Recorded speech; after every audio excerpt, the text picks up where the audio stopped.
അപ്പം എല്ലാവർക്കും പുതിയ വീഡിയോയിലേക്ക് സ്വാഗതം. എല്ലാവർക്കും സുഖമാണോ? നാട്ടില് മഴയുണ്ടോ?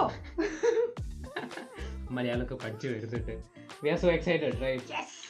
അപ്പം പറയാൻ ഒരുപാട് കാര്യമുണ്ട്. നമ്മൾ ഏകദേശം 2 ആഴ്ച, നിങ്ങൾ ലാസ്റ്റ് വീഡിയോ കണ്ടത് നമ്മൾ ജയ്പൂരിലെത്തിയതാണ്. അപ്പം എന്താണെന്ന് വെച്ച് കഴിഞ്ഞാൽ നമ്മൾ ജയ്പൂരിൽ നിന്നും നമ്മൾ തിരിച്ച് ഇവിടെ ഡൽഹിയിലേക്ക് വന്നിട്ടുണ്ട്. ഇവിടെ നല്ല തണുപ്പാണ്. It's very cold here right? അതാണ് എൻ്റെ ശബ്ദവും കോൾഡൊക്കെ ആയിട്ട് വന്നിട്ടുണ്ട്. കാരണം നല്ല തണുപ്പാണ്. ഡൽഹി അറിയാലോ. We have to make a big announcement right? Two big announcements. അപ്പം 2 കാര്യങ്ങൾ നമുക്ക് നിങ്ങളോട് പറയാനുണ്ട്. അപ്പം then let's go and let them know. What do you want to announce? അപ്പം നമ്മളുടെ എന്താ പറയുക, ഇത്രയും കൊല്ലം ഒരു 5 വർഷമായി ഞാൻ സൈക്കിൾ ചെയ്യുന്നത്. അപ്പം നമ്മളുടെ ഒരു എന്താ പറയുക, ഒരു ഇന്റർനാഷണൽ ട്രിപ്പിന് ഇവിടെ ഒരു തുടക്കം കുറിക്കുകയാണ്. അത് തുടങ്ങുന്നത് railway cycling. Just go and show them.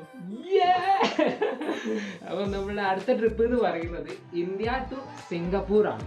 അപ്പം നമ്മൾ 7 രാജ്യങ്ങളിലൂടെ ആയിരിക്കും നമ്മൾ കവർ ചെയ്യുന്നത്. മീൻസ് കേരള ടു സിംഗപ്പൂർ, കേരളത്തിൽ നിന്ന് തന്നെ ആയിരിക്കും നമ്മൾ തുടങ്ങുന്നത്. അപ്പം എന്താണെന്ന് വെച്ച് കഴിഞ്ഞാൽ 7 രാജ്യങ്ങൾ ഇൻക്ലൂഡിങ് ഇന്ത്യ ആണ്. ഒന്ന് ഇന്ത്യ വരും, Vietnam, Cambodia, Laos, Thailand, Malaysia, Singapore. ഇത്രയും രാജ്യത്തിലൂടെ ആയിരിക്കും നമ്മുടെ ഒരു 2024 നമ്മുടെ ഇയർ. 2024 നമ്മളുടെ വർഷമാണെന്ന് തന്നെ നമുക്ക് വിചാരിക്കാം. അപ്പം ഈ 7 രാജ്യങ്ങളിലൂടെ നമ്മൾ റൈഡ് ചെയ്യുന്നത് നമ്മളുടെ ഒരു 8 മാസത്തോളം നീളുന്ന ട്രിപ്പായിരിക്കും. അതിൽ നമ്മൾ 10,000 കിലോമീറ്റർ ആയിരിക്കും ഞങ്ങൾ സൈക്കിൾ ചവിട്ടി പോകുന്നത്. അപ്പം റൂട്ട് എന്താണെന്ന് വെച്ച് കഴിഞ്ഞാൽ ഞങ്ങൾ കേരളത്തിൽ നിന്നും സ്റ്റാർട്ട് ചെയ്തിട്ട് നമ്മൾ വെസ്റ്റ് ബംഗാൾ വരെ റൈഡ് ചെയ്യും.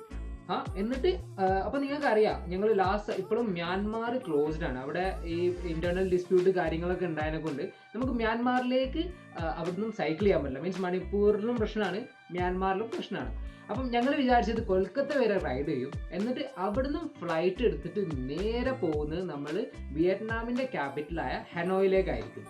എന്നിട്ട് അവിടുന്നായിരിക്കും ഞങ്ങൾ കോസ്റ്റൽ റീജിയനിലൂടെ റൈഡ് ചെയ്തിട്ട് കംബോഡിയ, പിന്നെ ലാവോസ്, പിന്നെ തായ്ലാൻഡ്, പിന്നെ മലേഷ്യ, പിന്നെ സിംഗപ്പൂർ. അപ്പം ഞാൻ നിങ്ങളെ മുന്നിൽ വീഡിയോ എത്തിക്കുന്ന ഒരു രീതി നിങ്ങൾക്ക് എല്ലാവർക്കും അറിയാം. മീൻസ് എന്താണെന്ന് വെച്ച് കഴിഞ്ഞാൽ നമ്മുടെ ഏറ്റവും ചീപ്പായിട്ട് ഇങ്ങനെ യാത്ര ചെയ്യാൻ പറ്റുന്നുള്ളത്. അതാണ് നമ്മുടെ ഒരു റിയൽ ബഡ്ജറ്റ് ട്രാവൽ എന്നൊക്കെ പറയാം. എവിടെ ടെൻഡ് ചെയ്യണം, എങ്ങനെ ഒരാളായിട്ട് ഇടപെടണം, പിന്നെ എങ്ങനെ ഒരു എന്താ പറയുക, ഒരു ലോക്കൽ മീൻസ് അവിടെയുള്ള ഒരു ലോക്കലിൻ്റെ വീട്ടിൽ പോയി നിൽക്കുക. മീൻസ് നമ്മൾ അവിടുത്തെ ആൾക്കാരുടെ സ്റ്റോറീസാണ് നമ്മൾ നിങ്ങളുടെ അടുത്തേക്ക് എത്തിച്ച് തരാറുള്ളത്. അത് മാത്രമല്ല അവിടുത്തെ മെയിൻ ഫുഡ്സ് എന്താണെന്നുള്ളതും ഭക്ഷണം പിന്നെ നമ്മൾ വിടാറേ ഇല്ല. അപ്പം ഈ ഒരു സംഭവങ്ങളൊക്കെയാണ് നമ്മളുടെ വീഡിയോ നിങ്ങൾ കണ്ടിട്ടുണ്ട്.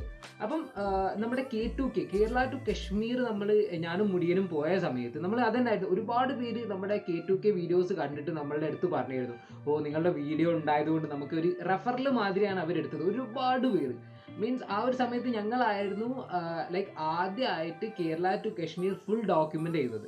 ഈ ഒരു യാത്ര നമ്മൾ അതേമാതിരിയാണ് ചെയ്യാൻ വിചാരിക്കുന്നത്. കേരളത്തിൽ നിന്നും സിംഗപ്പൂർ വരെ ഒരു എന്താ പറയുക, ഒരു കണ്ടിന്യൂസ് സീരീസ് ഇല്ല. ഇനിയിപ്പം ആർക്കെങ്കിലും സൈക്കിൾ എടുത്തിട്ടോ ബാക്ക് പാക്കിംഗ് ആയിട്ടോ ഫ്ലൈറ്റിലാണെങ്കിലോ എല്ലാവർക്കും ഇതിലൂടെ നമ്മുടെ ഈ ഒരു എന്താ പറയുക, കേരള ടു സിംഗപ്പൂർ എൻഡ് ആവുന്നതിലൂടെ നിങ്ങൾക്ക് എല്ലാവർക്കും മനസ്സിലാവും. അപ്പം ഈ ഒരു കേരള ടു സിംഗപ്പൂർ റൈഡിൽ നമ്മൾ വിസാസ് എങ്ങനെ എടുക്കാമെന്നുള്ളതും, പിന്നെ എന്ന് പറഞ്ഞു കഴിഞ്ഞാൽ സൈക്കിൾ, ഇപ്പോൾ ഞങ്ങൾ സൈക്കിൾ എന്താ പറയുക, കൊൽക്കത്തയിൽ നിന്നും ഞങ്ങൾ ഫ്ലൈറ്റിൽ പാക്ക് ചെയ്തിട്ടായിരിക്കും ഞങ്ങൾ നേരെ ഹനോയിലേക്ക് പോകുക. അപ്പം ആ ഡീറ്റെയിൽസും എല്ലാം ഞാൻ നിങ്ങൾക്ക് പറഞ്ഞു തരും. മീൻസ് ഒരുപാട് കാര്യങ്ങൾ അതിൻ്റെ ഇടയിലും വേറെ നമ്മൾ രാജ്യങ്ങളാകുമ്പം അവിടുത്തേതായ ഭക്ഷണങ്ങളും എല്ലാം കാര്യങ്ങളും നമ്മളുടെ ഈ ഒരു ഇന്ത്യ ടു സിംഗപ്പൂർ അല്ലെങ്കിൽ കേരള ടു സിംഗപ്പൂർ റൈഡിൽ നിങ്ങൾക്ക് ഒരുപാട് ഇൻഫോർമേഷൻ കിട്ടുന്നതായിരിക്കും. അപ്പം നിങ്ങളെല്ലാവരും ഞങ്ങളെ പോലെ തന്നെ, അല്ലെ ഞങ്ങളെക്കാട്ടി കൂടുതൽ എക്സൈറ്റഡ് ആണെന്ന് പ്രതീക്ഷിക്കുന്നു.